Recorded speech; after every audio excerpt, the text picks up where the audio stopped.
नमस्ते, मेरा नाम है चारू सिंह और आज हम बात करने वाले हैं एनडीपीएस एक्ट 1985 के बारे में। इसका पूरा नाम है narcotic drugs and psychotropic substances act 1985 और इसे नारकोटिक ड्रग्स और उससे जुड़े हुए ऑपरेशंस के खिलाफ कठोर कानूनी प्रावधान लाने के लिए बनाया गया था। देखिए, नारकोटिक ड्रग्स में वो नशीले पदार्थ आते हैं जिन्हें हम भांग, चरस, अफीम, गांजा ऐसे नामों से जानते हैं और इसके अंतर्गत ज़्यादातर केसेस वो बनते हैं जब किसी इंसान के पास कम या ज़्यादा मात्रा में स्मॉल या कमर्शियल क्वांटिटी में ये सारे ड्रग्स पाए जाते हैं। अब किसी भी ड्रग की क्वांटिटी स्मॉल है या कमर्शियल इस बात पे डिपेंड करता है कि वो पदार्थ आखिर है कौन सा। जैसे अगर हम कैनबिस या भांग की बात करें तो उसकी स्मॉल क्वांटिटी बस 1 किलो और कमर्शियल क्वांटिटी 20 किलो होती है। और अगर हम हशीश या चरस की बात करें तो उसकी स्मॉल क्वांटिटी 100 ग्राम और कमर्शियल क्वांटिटी कम से कम 1 किलो होती है। अब किसी इंसान के पास कितनी क्वांटिटी में वो पदार्थ मिला है इस पे पनिशमेंट यानी सजा निर्भर होती है। स्मॉल क्वांटिटी पाए जाने पे एक इंसान को 1 साल तक की सजा और 10,000 रुपए तक का जुर्माना भरना पड़ सकता है। स्मॉल क्वांटिटी से ज्यादा और कमर्शियल क्वांटिटी से कम ड्रग्स मिलने पर एक इंसान को 10 साल तक की सजा और 1 लाख रुपए तक का जुर्माना भरना पड़ सकता है। और कमर्शियल क्वांटिटी मिलने पर एक इंसान को कम से कम 10 साल और ज्यादा से ज्यादा 20 साल तक की सजा और कम से कम 1 लाख और ज्यादा से ज्यादा 2 लाख रुपए तक का जुर्माना भरना पड़ सकता है। देखिए, ये जानते हैं कि हम आखिर एनडीपीएस एक्ट के बारे में आज बात क्यों कर रहे हैं। हाल ही में कलकत्ता हाई कोर्ट ने एक बहुत ही महत्वपूर्ण निर्देश दिया है। उन्होंने कहा है कि जब भी किसी तरह के नारकोटिक ड्रग्स या नशीले पदार्थों की रिकवरी होगी या कोई इन्वेस्टिगेशन होगी या उन्हें जब्त किया जाएगा तो उस पूरी प्रक्रिया की एक वीडियोग्राफी करी जाएगी, उसकी वीडियो बनाई जाएगी। और अगर इन्वेस्टिगेशन करने वाला ऑफिसर वो वीडियो नहीं बनाता है तो उसे अपनी इन्वेस्टिगेशन रिपोर्ट में कारण दे के ये बताना पड़ेगा कि वो वीडियो क्यों नहीं बनाई गई। 2 जजेस की डिवीजन बेंच का ये कहना है कि इन्वेस्टिगेशन करने वाले ऑफिसर के पास एक स्मार्टफोन या ऐसा गैजेट जरूर होता है जिससे कि वो प्रक्रिया को रिकॉर्ड कर सके, उसकी वीडियो बना सके। इसी तरह से टेक्नोलॉजी पर निर्भर करके इस पूरी प्रक्रिया को और सटीक और डिजायरेबल और निष्पक्ष बनाएंगे। देखिए, किसी भी जांच पड़ताल करने वाले ऑफिसर को नारकोटिक्स कंट्रोल ब्यूरो एक हैंडबुक देती है। इस हैंडबुक में कुछ निर्देश दिए गए हैं कि जांच पड़ताल की प्रोसेस को आखिर कैसे करना चाहिए। इसमें साफ साफ लिखा है कि जांच करने के लिए जिन इक्विपमेंट्स की जरूरत है उसमें एक वीडियो कैमरा भी शामिल होना चाहिए जिससे कि पूरी प्रक्रिया को रिकॉर्ड किया जा सके। 2017 में मिनिस्ट्री ऑफ होम अफेयर्स ने एक कमेटी बनाई थी। उस कमेटी का भी ये कहना था कि इन्वेस्टिगेशन की प्रोसेस में वीडियोग्राफी को इंट्रोड्यूस करना सबसे ज्यादा सही और डिजायरेबल प्रोसेस होगी जिसमें पूरी की पूरी प्रक्रिया में निष्पक्षता को कायम किया जा सकता है। देखिए, कलकत्ता हाई कोर्ट ने इस मामले में सुप्रीम कोर्ट के एक जजमेंट का नाम लिया है जिसका नाम है Shafi Mohammad versus state of Uttarakhand. उसमें कोर्ट ने यह कहा था कि अगर इस पूरी इन्वेस्टिगेशन प्रोसेस को रिकॉर्ड कर लिया जाए तो पूरा का पूरा सच सामने आसानी से लाया जा सकता है और देश में कानून के शासन को मजबूती दी जा सकती है। और समिति की बनाई केंद्रीय संचालित योजना को मंजूरी भी दी थी।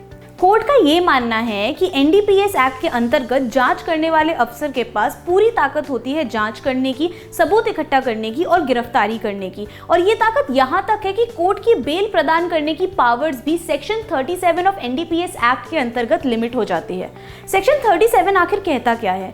देखिए, ये बताता है कि एनडीपीएस एक्ट के अंतर्गत होने वाले अपराध नॉन बेलेबल और संज्ञेय होते हैं। यानी जब भी कोई अपराध एक से ज्यादा बार सेक्शन 19, 24 या 27A के अंतर्गत होता है तो उसमें बेल प्रदान नहीं करी जा सकती जब तक कि उसकी रिहाई की एप्लीकेशन को एक पब्लिक प्रोसिक्यूटर अपोज ना कर दे और अपोज करने के बाद कोर्ट को ये ना लगे कि या तो उस इंसान ने वो अपराध किया नहीं है या फिर बेल पे छूटने के बाद वो ऐसा कोई अपराध नहीं दोहराएगा। देखिए, एनडीपीएस एक्ट के अंतर्गत जो अपराध होते हैं वो बहुत ही ज़्यादा संगीन होते हैं और जिस भी व्यक्ति के खिलाफ ऐसा अपराध बनता है उसकी ज़िंदगी में आने वाले समय पे इसके बहुत डीप और ख़राब कॉन्सिक्वेंसेस होते हैं। लेकिन ऐसे मामलों में इंसान के खिलाफ ये अपराध बनता कैसे है?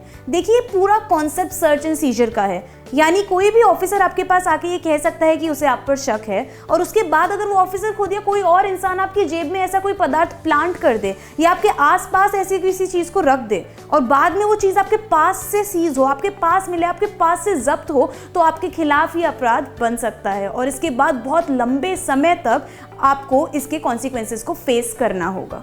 एक सख्त कानून की जरूरत तो है ड्रग्स की तस्करी जैसी चीजों को और नौजवानों को ड्रग अब्यूज से बचाने के लिए, लेकिन इन कठोर प्रावधानों का गलत इस्तेमाल किया जा रहा है। वो कैसे? देखिए, जब भी इन्वेस्टिगेशन की प्रोसेस गलत होगी तो किसी भी बेगुनाह को फंसाया जा सकता है, और अगर एक इंसान की एनडीपीएस एक्ट के अंतर्गत गिरफ्तारी हो गई तो वो बहुत लंबे समय तक बिना रिहाई के कस्टडी में रहेगा, जेल में रहेगा।